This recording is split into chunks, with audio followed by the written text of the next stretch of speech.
Welcome back. A Calgary mom says her young son was shamed about his snack at school and forced to eat his banana bread.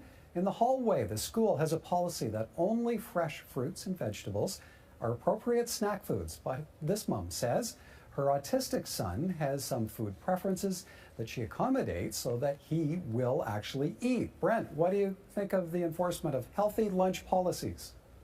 Okay, so I have a horse in this race, to be honest with you. As a person with some dietary limitations because of a medical condition I have Crohn's disease. You know, fresh fruit and vegetables are basically death to me in a lot of ways. So as a kid growing up, there's no way I could have followed this CBE policy, and I would be hard pressed to be pushed into the hallway to eat something that was healthy for me, but wasn't perhaps a healthy choice according to board policy. So I'm really troubled by this story. I mean, there's always other sides to the story too, and I'm quite aware that we haven't heard certain sides of the story. But I think that we have to be very cautious about looking at, you know, healthy food choices as being choices, not policy, but as choices. You know, yes, we do need our children to be eating healthier. I need to eat healthier. We all need to eat healthier. There's no question about that.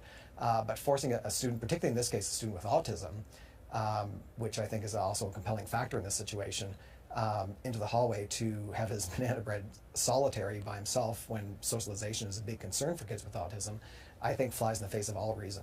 Wendy, what's your preference for how a situation like this should be handled? I think I agree with Brent. I like the idea of, you know, encouraging healthy eating, and I totally support our schools encouraging that and trying to set up healthy eating programs and modeling. But having it as a hard and fast rule, the child is not the person, one, probably packing their lunch, and two, doing the grocery shopping.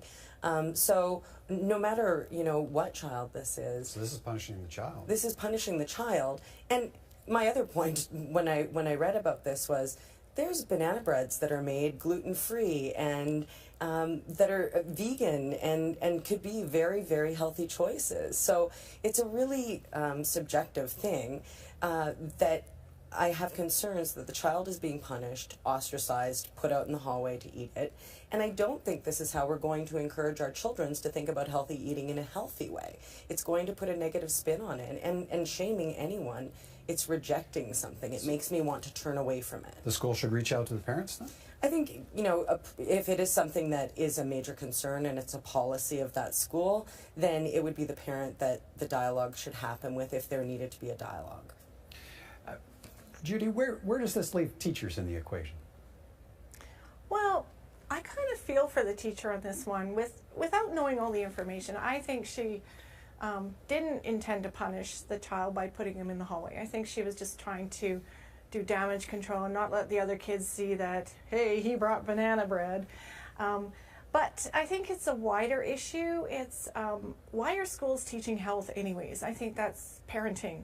And there's a lot of, and as a society, I think we're to blame. We are outsourcing a lot of our parenting, health, nutrition, sex education, career and life management to schools that we should be doing ourselves. I think schools should be teaching subject matter expertise that I don't have, like polynomials and prepositions, but I think health and nutrition is a job of the parents. So it just blurs the situation on what they should be doing, and that's something we should consider in the upcoming curriculum review. Is that the job of parents to enforce or the job of schools? Okay, let's get to one final topic tonight. It's National Volunteer Week. Many households are already feeling busy with, of course, school lessons and activities and sports and homework and housework, but should we also be making time as a family to give back? Judy, how long is the list of benefits when you make volunteering a family priority? Tons of benefits. I'm all for it at any age. I think volunteering helps kids learn new skills, helps them develop new social relationships, helps them develop self-confidence and job skills. And hey, in my case, I even found a husband, so it was great. Well, and Brent, volunteering can take many shapes and forms, can't it? Of course it can. I mean, you know, the biggest gift we have to give sometimes and as you had said earlier, we're very busy as families right now. But the biggest gift we can give it, therefore, is our time. So, you know, within our family, we all volunteer in different ways. My stepson volunteers at his school. My wife volunteers with her son's hockey team. I volunteer with my professional organization. We also volunteer in terms of donations. We volunteer.